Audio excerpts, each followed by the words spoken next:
only reason that I can do tonight is cause I know you were fine. The only reason that the stresses can die is cause I thought that you would like it. I'm only gone for the secret outside. Because I want you to lie that the only reason I can do tonight is because I really like you. And I cannot. Hi, this is Jessica Javens Talk. Welcome to Season 1, a podcast that helps you transform your life inside out. And I am here today to talk to somebody that I recently knew about that touched my heart. He's a writer and a speaker. Welcome, Paul Young, to my podcast. Obrigado. Well, yeah. Good to be with you. I didn't know it was season one, so congratulations on that. Thank And you. yeah, yeah. Thank you So so much. um, people know me mostly because of the Shack, Acabana, and it actually was huge in Brazil, by the way. And been there a couple times, loved it. Of course, I love other cultures anyway. Um, I didn't intend to be a published author. I I wrote the story as a Christmas present for my kids. And Oh, the youngest was like 13. We have six children. That's why we have 17 living grandchildren so far. I And see. yeah, yeah. So got it done for Christmas. Went and made 15 copies at Office Depot on their little photocopy machine. Put a little plastic cover on it and a little spiral thing. And because I got a price break at 15, I wanted eight, but it was the same price. So I made 15, gave it to the kids for Christmas. It's like, oh, thanks, Dad, a book. Okay. And but those 15 copies did everything I ever wanted that book to do. I went back to work and never crossed my mind to try to publish it or wasn't on my bucket list. But the extra copies I gave to my friends and they started giving it away. And that's what was the slow start of something that became pretty amazing, actually, pretty Mm. monumental. Nobody saw coming. And it just had this massive impact in the world and it continues to roll its way through it. I feel like a spectator really up in the cheap seats, you know. So it's rather an amazing adventure to have been on. Yep. I am actually shocked that it was just last night that I watched the movie for the first time. Mm. And I was like, it touched me in so many ways. It's hard to describe. It's such a powerful movie, and of course, I'm sure the book. I haven't read the book yet. I would love to, and I'm so happy to hear that it was a success in Brazil as well. And yes, I was wondering, like, how did you how were you feeling? What kind of transformation or what did you go through while you were writing this story? Tell me Yeah, about that. the transformation was really before I wrote it. I don't think I could have written it without 11 years of kind of dismantling my whole world. And, I grew up overseas. I grew up in boarding school, sexual abuse when I was a kid, and a very angry father. So, and then moving culture to culture, not being able to figure out who I was in the middle of all that. And all that creates plus I'm a firstborn preacher's missionary kid. So Mm, a lot of aiming at perfectionism while hiding all the damage. yeah. And so I uh, I was a performer and a good performer. I didn't actually believe I was smart or creative. I just thought I was good at fooling people. And I think it was Freud that says we are as sick as the secrets we keep. Uh, And that was me. So I drug it into my marriage, and thankfully I married an incredibly strong, powerful woman who would not put up with anything. And she caught me in a 3-month affair with one of her best friends, and that blew up my entire world. I had to make a decision whether I was just done and leave the planet, or maybe I could find a way to change. And that by that time we had our sixth child, and wow. so I decided to take the risk that maybe there was a way to change, and that started in 11. It took Kim and I 11 years to completely heal. and which is a long time. And I wrote the shack the 12th year. Wow. So That's yeah, incredible. so everything was in place for me basically before I wrote the book. So Uh-huh. like I said, there's no way you can write something like the shack and not be affected by it. But Mm-hmm. the what I brought to the table was really what out of which I wrote the shack. And so what you saw, well, I'm Mackenzie, but I'm also Missy. Missy Uh-huh. is the 5-year old, and Yes. the sexual abuse started at 5 years old. So, Oh, mm, she's the child that was murdered inside of me, and Mackenzie is the one trying to figure out how he actually fits in the world. And so you see a lot of my own journey based or smack in the middle of this fictional book, and yes. yeah, so. That's incredible. Thank you for being vulnerable and sharing all of that. And when you started hearing feedback from people who watched your movie or read the book, what kind of reaction were you receiving from the public? You would right from when my friends started to send it to their friends. Um, I started getting emails from people I didn't know, and I wasn't used to those kinds of emails. They weren't like, "Hey, I read your book. I really appreciated it, and thank you." Uh-huh. They were like, "Let me tell you about my own great sadness. Let me tell you how this book has intercepted me on my way Wow. down." And and so the response has been, you know, I I say to people sometimes that I feel like I should walk barefoot in the world because, every person is a story and every story is holy ground. Wow. And uh and so it's just, yeah, that's the biggest thing the book gave me and our family and our friendships, was the invitation to walk on the holy ground of people's stories. And so it's humbling, Mhm. it's heart wrenching. I've been introduced to some stories that have, I mean, they would just break me if I started talking about them. Wow. And because the human condition, we are so fear-based and self-centered and terrified. So Yeah. many of us, and we don't know how to live except from the motivation of fear or shame, Yeah. and and to have a light cast out from something that I participated in, the writing of a story like The Shack.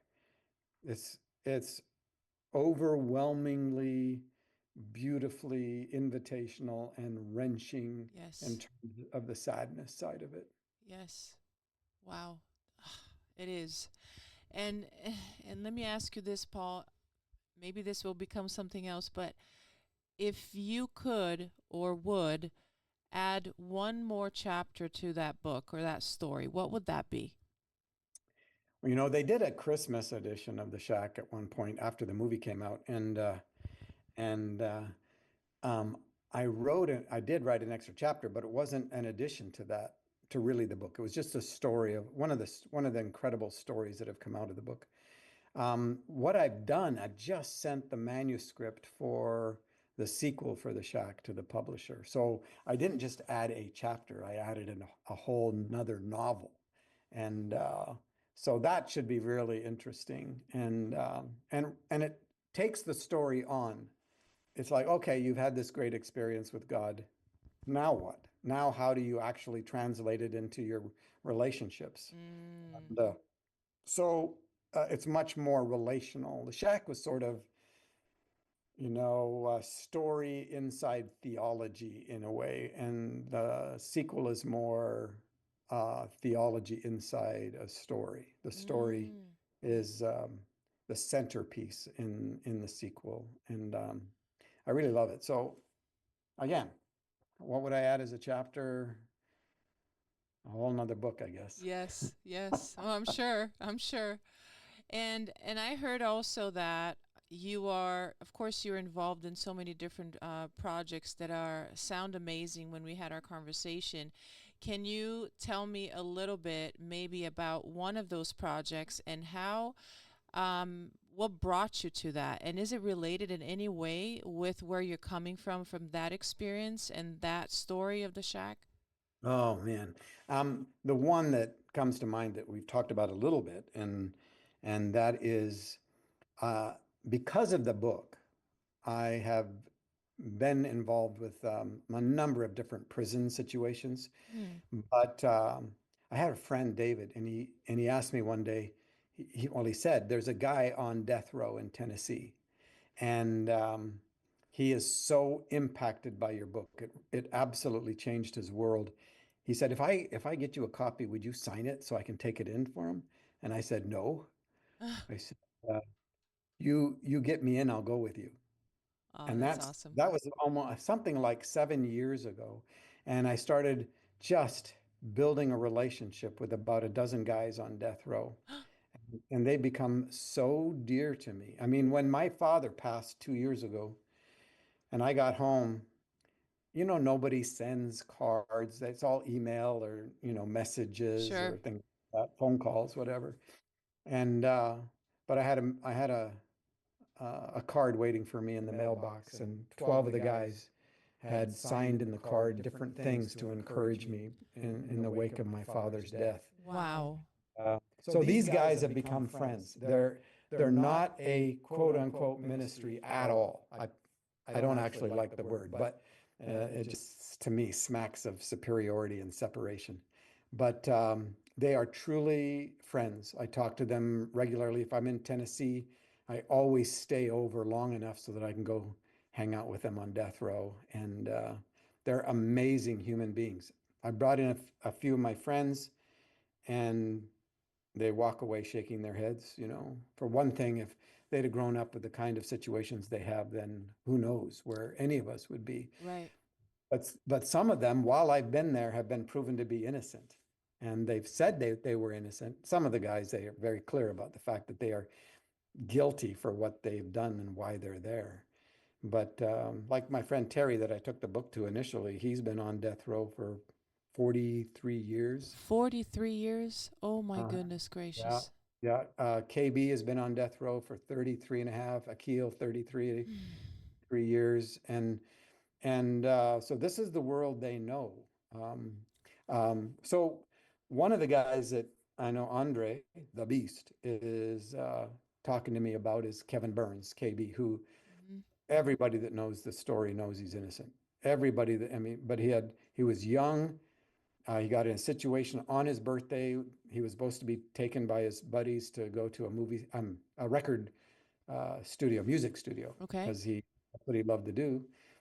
And they stopped. His friends stopped because one of the guys had a beef with another guy in another car. He was not involved at all. Two guys were shot and killed, and one injured, one fleeing, and the other one lived and was an eyewitness. Nobody ever ID'd him. Nobody ever. Uh, there was no forensic evidence. They found the gun in one of the other guys' house. All the forensic evidence was against them. They were eyewitnessed, and they got life in prison and they're both out on parole. And KB got the death penalty. That is crazy. It's totally crazy. It's totally wrong. And I mean, he had very poor legal representation, and there were deals made without him knowing between the prosecuting attorney and his defense attorney. No witnesses were ever called. Nothing, nothing, nothing, nothing, and he got the death penalty. So we are working hard to find a way for maybe the governor to intervene with Uh-huh. pardon or clemency. But, KB, Kevin Burns, and Kevin Riggs have written a book now that just came out, and it's called "Today, the Best Day of My Life," which is Kevin KB's motto every day when he Uh-huh. wakes up. He says, "Today's the best day of my life." Wow. And he's become an ordained pastor of the Church of Life on death row. We think he's the only ordained pastor of a death row church in the United States. And if you met him, all it would take is one look in his eyes, and you would know. What a way to make the best situation out of the worst. And he does it. I mean, every morning he goes Wow. around to cells. He helps people write letters. He prays for them. Oh, They care for each other. And at death row, they built what's called the reconciliation table. It And what sits is about what's that? 12 people, Uh-huh. has the symbol, African symbol for reconciliation in the middle. But the agreement on death row is like if you and I have a problem with each other, we Hmm. will meet at the reconciliation table and we won't leave it until our problem is resolved. And if you and I can't do it, we'll bring in a third party, one of the other guys, to help us work it out. Beautiful. I know, I know. So Beautiful. people S- have their imaginations about, those whatever the category is, those animals on death row, and there are some tough, the psychological parts where people have been determined to be criminally insane and all those kinds of things. That's rough. That's hard. But Unit Two at Riverbend, it's an amazing place, and so y- again, it's relational in nature. It's not ministerial at all. Uh-huh. No, I get that. So it's incredible how just an autograph became something amazing. Look at that. This is incredible. And sometimes you would, like you said, you never imagined that you would maybe write this book. You never imagined that it would become a Never success. You intended to. never Yeah. imagined that it would affect people. And now you have all of this going on in this prison and death row, and you're starting this project out of this opportunity. So is this new project something that you're trying to bring awareness? Yeah, it's not even really a project. It's just part of the next step in this relationship with I KB. And see. yeah, and I mean, I've got projects and all that, but that's a whole different conversation. But with regard to death row, it's it is trying to find some justice for KB, and so I know Andre wants to be a part of that, and I'm grateful for that. Anything because they put death the executions on a moratorium for 2 years because there was a nurse who blew the whistle on the fact that the drugs that they were using for the execution protocol were 5 years past their used by date, and um, and so it wasn't being administered right.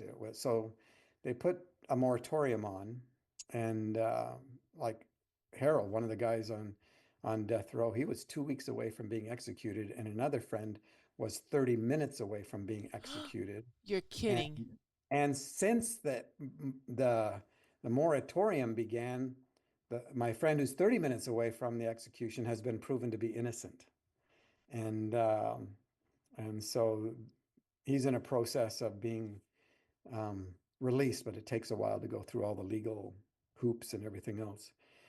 But yeah, so you know, it's a it's a work of the heart with, it's just a friendship. It's just a deep relationship that I I I keep moving forward on. You Hmm. cannot future trip. That is, you cannot create an imagination of what's going to happen. And they just started putting out the dates for a new calendar for execution. They just did in the last month. And so a couple of the guys, there's four, and then they want another five, and KB will probably be on the five after the first four. And those are some of the guys that I know. So Wow. it's it's rough. When here's a thing. KB's case went in front of the Supreme Court of the United States, and it was his last judicial appeal. And all that they had to do is decide whether to review the case or not. Okay. And the majority of the Supreme Court said no. Three of the Supreme Court said absolutely. And Judge Sotomayor wrote a scathing um, uh, renunciation of what the majority decision was, and said if there's any case that she'd ever seen, this one deserved to be looked at and reviewed, and that the lower courts were almost borderline illegal in what they did. So, but because the majority said no, we're not going to review the case, that was KB's last judicial appeal. That's why we want to work, see I if we can see. if we can't get the governor to look at it. But the day, I was involved in the amicus brief that went before the Supreme Court, and the day that they turned it down, it just broke my heart. And so I really had a rough morning. And I was talking to Wes, a friend of mine in Nashville, and unbeknownst to me, he gets word to the guys on death row how hard a time I was having with the whole thing. And that afternoon, I get a call from KB and Terry King, and they called to encourage me because they knew I was having a rough time. Oh, that's incredible. Look at That, this. This is amazing. This is amazing. It's that you guys are getting together and taking charge no matter what happens, and you're so determined to stop this and to make the difference. This is so inspiring. And listening to your family, how many people you have in your family, and that you're extending that to these other people. This is something absolutely amazing, and I hope that the listeners can truly be inspired in this the heart that you have, and what you're doing here, and the difference that you're causing. It's really inspirational. I can't wait to see more, to follow that, and of course to see the project once it's there and out there, and to share it with everybody that I possibly can. I'm part of different communities too, and I think that a lot of people are not aware of the situation. So it's important that we are putting it out there, that we're talking about it and sharing. So thank you for that. you're What would you welcome. like to leave our listeners with today, Paul, in reference to what we talked about, and what they can take with them once they finish watching this? All I'm doing is telling you what love does, how love responds. And you don't have to be involved in a death row kind of situation. We're talking about your relationship with your spouse or your partner or um, a friend. I mean, what is the next right thing for love to do? What is the next right response? If that's to forgive, then forgive, for goodness sake. You know, it, Violence and brutality and meanness and snarkiness and all, they don't change anything. All they do is add to the pain in the world. It's love and it's kindness and it's forgiveness. Those things actually change the world. So why don't we just all look and respond to what's actually happening in the moment in front of us and make the choice to respond in love and in kindness rather than all these other things, and the world will change. It's just that we all feel so lost in our own stuff and our fears. And Absolutely. yeah, And I, so and I love how you put it in the movie too, because it really makes it easy for the people to understand what that looks like, by the way it was portrayed. So if you haven't watched this movie or read the book, you absolutely have to. It's a must, mhm. a must. Very inspirational. Thank you so much, Paul, for coming today. If somebody wants to go and follow you or perhaps connect with you, how can they reach you? Well, right now, my son Nicholas, he does all the technical stuff, but we started a little podcast. It's sort of an unpodcast. I mean, we don't have any sponsors or themes or anything, and it's just 15 to 25 minutes twice a week. But it's a good way to connect, and all you have to do is look up Paul Young Podcast. And so Perfect. podcast.com, and it has a comment sheet, and that's a good way to connect. And we're also going to put a page up on that site that'll just to be continuing information with regard to KB and some of the other situations we have on death row. That's great. You got to get that started, and it's going to keep growing. So that's excellent. Very good. If you're watching this episode, please make sure you click the like button, that you follow me, and you subscribe, and share this with everybody that needs this. Perhaps almost everybody that you know will need to watch this podcast. This is a podcast that is brought by Forever Living, the best aloe vera juice in the world that changed my wellness, and it's produced by the I Am Beast Network. My name is Jessica Javens, and this is Jessica Javens Talk. Baby girl, You, you are Jessica. so pretty, pretty, pretty, pretty. Baby girl, you are so pretty, pretty, pretty, pretty. Feels magic just touching me, trick me, trick me, trick me. 'Cause baby girl, you are so